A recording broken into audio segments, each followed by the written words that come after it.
ये आज मैं आप लोग को बहुत ही अच्छा और महत्वपूर्ण टॉपिक्स पढ़ाने वाला हूँ। पॉलिटी का पंचायती राज, और पंचायती राज में किस भाग से है, क्या उसमें अनुच्छेद है और क्या क्या चीज, जितने सारे टॉपिक्स है सारे टॉपिक से मैं चर्चा करूंगा। तो आप लोग आराम से शांति बना करके देखिए। और ये सारे एग्जाम के लिए महत्वपूर्ण है। पॉलिटी आप लोग जानते हैं कि जो भी आर्टिकल्स अगर आप लोग अच्छे से पढ़ लेते हैं तो सारे एग्जाम में आपको बहुत ही सपोर्ट मिलेगा और आसानी से क्लियर कर सकते हैं। तो चलिए बिना टाइम गंवाए आज हम शुरुआत करते हैं पंचायती राज। और पंचायती राज देखा जाए तो पंचायती राज भाग कितने हैं, तो 9 में। अगर संविधान, तो संविधान में टोटल 22 भाग है। उस 22 भाग में से एक भाग 9 है जिसमें क्या है, पंचायती राज। क्या है, पंचायती राज। और अनुच्छेद कितना है, 243। अनुच्छेद कितना है, 243। तो देखा जाए पंचायती राज भाग 9 में अनुच्छेद 243 में है। और संविधान, तो संविधान की जो अनुसूची है टोटल 12, उस 12 अनुसूची में 11वां अनुसूची में क्या है, पंचायती राज है। तो पंचायती राज 11वां अनुसूची में कब जोड़ा गया, तो 73वां संविधान संशोधन 1993 ईस्वी में। 73वां संविधान संशोधन 1993 ईस्वी में क्या जोड़ा गया, पंचायती राज। क्या जोड़ा गया, पंचायती राज। अगर हम बात करें तो पंचायती राज में टोटल विषय की संख्या कितनी है, जिसमें जो हमारे पंचायत में कार्य होता है मुखिया के थ्रू, तो किस किस क्षेत्र में काम किया जाए उसी को हम लोग क्या करते हैं, विषय। तो ऐसा टॉपिक कितना लिखा गया, 29, जिसमें पंचायत के मुखिया जो कार्यपालिका का प्रधान होता है वो कार्य करेंगे। तो टोटल विषय कितने हैं, अनुसूची कितना है, 11। 11वां अनुसूची मतलब संवैधानिक दर्जा, पंचायती राज को संवैधानिक दर्जा मिला है 73वां संविधान संशोधन 1993 ईस्वी में 11वीं अनुसूची में जोड़ा गया। तो इस कब जोड़ा गया, 24 अप्रैल 1993 में। इसीलिए हम लोग इसको 24 अप्रैल को क्या मनाते हैं, पंचायती राज दिवस। पंचायती राज दिवस कब मनाते हैं, 24 अप्रैल को। अगर बात करें कि जब हमारे देश आजाद हुआ तो कुछ दिनों के बाद जो पंचायत अगर सबसे पहले लगाया गया है पंचायती राज, तो पहली बार कहां लगा, राजस्थान के नागौर जिला में। राजस्थान के नागौर जिला में 2 अक्टूबर 1959 ईस्वी को। राजस्थान के नागौर जिला में 2 अक्टूबर 1959 ईस्वी को। फिर कुछ दिनों के बाद पंचायती राज को संवैधानिक दर्जा मिल गया और 11वीं अनुसूची में जोड़ा गया। पंचायत हमारा जो है 2 प्रकार का होता है, एक होता है द्विस्तरीय और एक होता है त्रिस्तरीय। पंचायत को कितना है, द्विस्तरीय और त्रिस्तरीय। तो द्विस्तरीय किसने दिया था, अशोक मेहता ने, और त्रिस्तरीय किसने दिया था, बलवंत राय मेहता। आप लोग याद करिएगा, बहुत पूछता है कि द्विस्तरीय पंचायती राज किसने दिया था, त्रिस्तरीय किसने दिया था। तो द्विस्तरीय किसने दिया था, अशोक मेहता।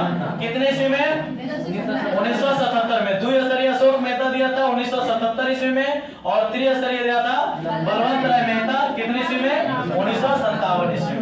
अब देखिए कि द्विस्तरीय में क्या क्या है, किस किस लेवल का है। तो द्विस्तर में आपको 2 है, एक गांव स्तर पे और एक जिला स्तर पे। तो गांव स्तर पे क्या है, ग्राम मंडल का निर्माण है। गांव स्तर पे क्या है, ग्राम मंडल का निर्माण है। और जिला स्तर पे क्या है, जिला परिषद है। जिला स्तर पे क्या है, जिला परिषद है। और त्रिस्तरीय की बात करें तो जो अभी हम लोग का चल रहा है वो कैसा चल रहा है, त्रिस्तरीय। हम लोग किस पंचायती राज को फॉलो करते हैं, त्रिस्तरीय। किस पंचायती राज को फॉलो करते हैं, और त्रिस्तरीय दिया था किसने, बलवंत राय मेहता। कितने ईस्वी में, 1957 में। अशोक मेहता द्विस्तरीय दिया था, जो कितने ईस्वी दिया था। चलिए तो त्रिस्तरीय बात करते हैं। त्रिस्तरीय में गांव स्तर पे क्या होता है, ग्राम पंचायत, ब्लॉक स्तर पे और जिला स्तर पे जिला परिषद। और ध्यान दीजिएगा कि जिस पंचायत में अगर 20 लाख से जनसंख्या कम हो वहां पंचायत समिति नहीं बनाई जाएगी।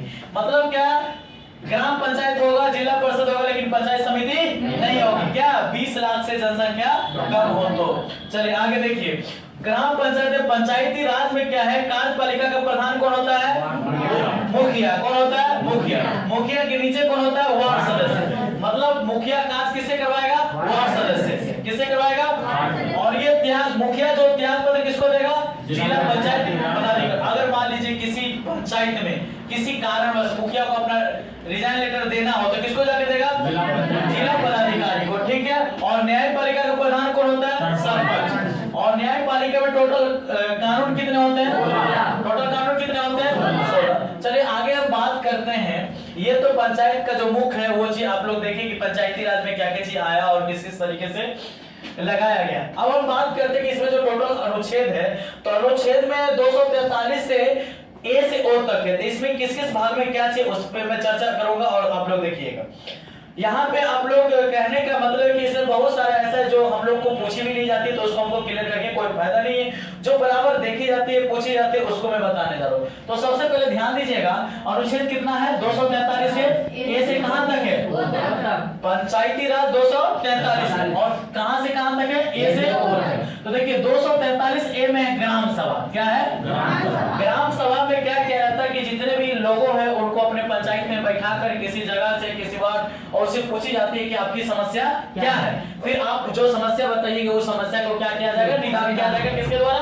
कार्यपालिका का प्रधान कौन होता है? मुखिया। चलिए, तो कहां से कहां तक है? ए से ओ तक, ठीक है। जिसमें 243 में ये क्या है? ग्राम सभा, जो अभी बताया हूं। उसका 243 बी का क्या है? ग्राम पंचायत का गठन, ग्राम पंचायतों का गठन, समझ गया। और 243 के डी में क्या है? ग्राम पंचायतों में आरक्षण।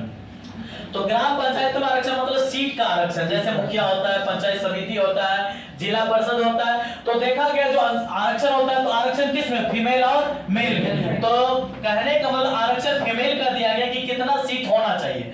तो आपको 1/3 भाग, मतलब जितना पंचायत में सीट है मुखिया का, पंचायत समिति का, उसमें से 1/3 भाग किसका होगा? फीमेल का होगा। 1/3 भाग किसका होगा? फीमेल का। बाकी क्या होगा? मेल का होगा। लेकिन बिहार में क्या है? बिहार में 50% आरक्षण। बिहार में क्या है? 50% आरक्षण, मतलब 50% पे महिला है और 50% पे पुरुष है, क्योंकि हमारे नीतीश कुमार बहुत ध्यान देते हैं समझ बातों को।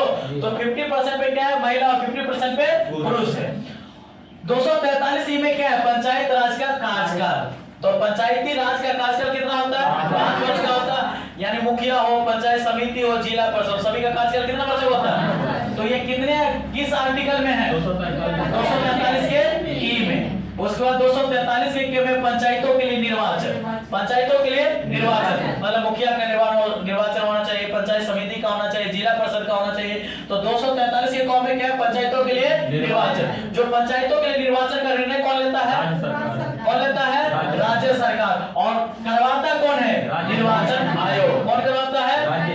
हाँ, तो पंचायतों का निर्णय, निर्वाचन के लिए निर्णय लेता है राज्य सरकार और कराता है कौन? राज्य निर्वाचन आयोग। ध्यान देना है। और 243 के ओ में है निर्वाचन संबंधी मामलों में न्यायालय का हस्तक्षेप। निर्वाचन संबंधी मामले में क्या है? न्यायालय का हस्तक्षेप। मतलब कि उनके निर्वाचन में किसी प्रकार का दुविधा, किसी प्रकार का झंझट हो तो उसको कौन हस्तक्षेप करेगा? न्यायालय करेगा। कौन करेगा? न्यायालय करेगा। समझ गए बातों को। और ध्यान देना है, इसमें कुछ हमारे एक्सेप्शन राज्य है। एक्सेप्शन का मतलब कि उसमें पंचायती राज त्रिस्तरीय का मतलब चतुर्थ स्तरीय है और किसी राज्य में पंचायती राज लगा ही नहीं है। तो ध्यान देना है, जो हमारा पश्चिम बंगाल है, पश्चिम बंगाल में क्या है? 4 स्तरीय पंचायती राज है। हम लोग को कुछ राज्य में त्रिस्तरीय, कुछ राज्य में द्विस्तरीय, लेकिन पश्चिम बंगाल में क्या है? 4 स्तरीय पंचायती राज है। क्या है? 4 स्तरीय। और जो हमारा एकहरी पंचायती राज, अगर कहा जाए कि किस राज्य में पंचायती राज नहीं है, एकहरी पंचायती राज या किस राज्य में पंचायती राज नहीं है, तो वो कौन है? मेघालय, मिजोरम, नागालैंड। तो 3 राज्य ऐसा है जिसमें क्या है? एकहरी पंचायती राज है, या कहा जाए तो पंचायती राज नहीं है। कौन कौन सा राज्य है? मिजोरम। चलिए, तो अब मैं बताता हूँ कि कहने का मतलब यह है कि अगर हम लोग पंचायत का जो निर्वाचन होता है, जो राज्य निर्वाचन आयोग करवाता है, तो उसमें कोई भी व्यक्ति जाकर के वोट देता है, अपना मत देता है, तो मत देने का न्यूनतम आयु सीमा क्या होता है? 18 वर्ष। कितना होता है? मतलब मतदान की आयु सीमा कितना है? 18 वर्ष। लेकिन इससे पहले था 21 वर्ष। कितना था? 21 वर्ष था। 61वां संविधान संशोधन के तहत 21 वर्ष से घटा कर कितना कर दिया? 18 वर्ष। अब न्यूनतम आयु सीमा कितना है? अब कोई व्यक्ति अगर 18 वर्ष के हो गए तो अपना जाकर के वोट दे सकते हैं। उनके लिए जो नेता अच्छा हो उनको क्या वो वोट दे सकते हैं। कितने वर्ष में? इससे पहले कितना था? 21 वर्ष। तो 21 वर्ष कितने संविधान संशोधन के 18 किया गया?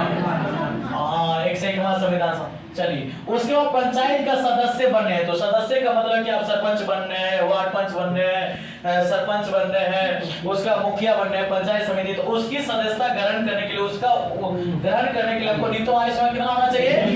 कितना होना चाहिए? अगर 21 वर्ष के आप हो गए हैं तो आप मुखिया बन सकते हैं, पंचायत समिति बन सकते हैं, नहीं तो नहीं। तो चलिए मैं शॉर्ट रिवीजन करवा देता हूँ, आप लोग ध्यान दीजिएगा और ताकि याद हो जाए। तो चलिए शुरुआत करते हैं। पंचायती राज कितने भाग में है? अनुच्छेद 247 और कैमरा संविधान संशोधन के तहत इसको संविधान कितने ईस्वी में? 1993। इसमें विषय की संख्या 19। अनुसूची क्या है? कब जोड़ा गया अनुसूची का?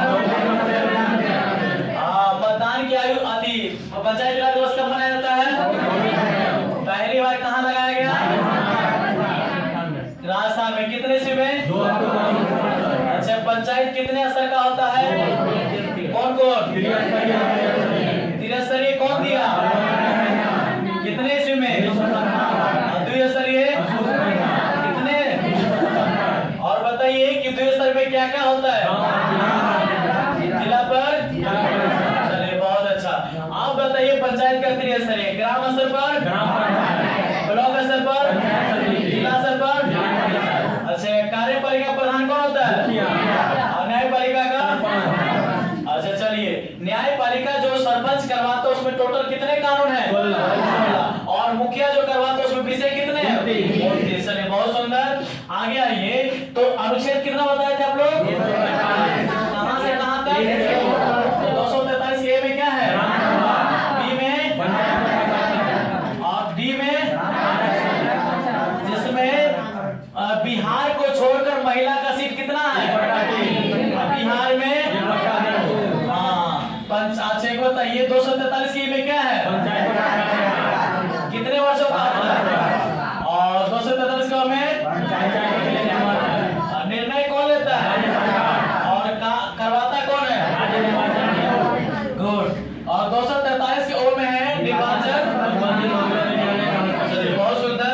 और बताइए कि जो हमारा एक्सेप्शन है पश्चिम बंगाल, उसमें कितने राज्य के पंचायत में और किस राज्य में नहीं है पंचायत? चलिए सकते हैं 18 वर्षों का, समझ गए? और किस पहले कितना था? 21 वर्ष। किस संविधान संशोधन और बताइए पंचायत मुखिया पंचायत समिति जिला परिषद बनने के लिए कितना होना चाहिए?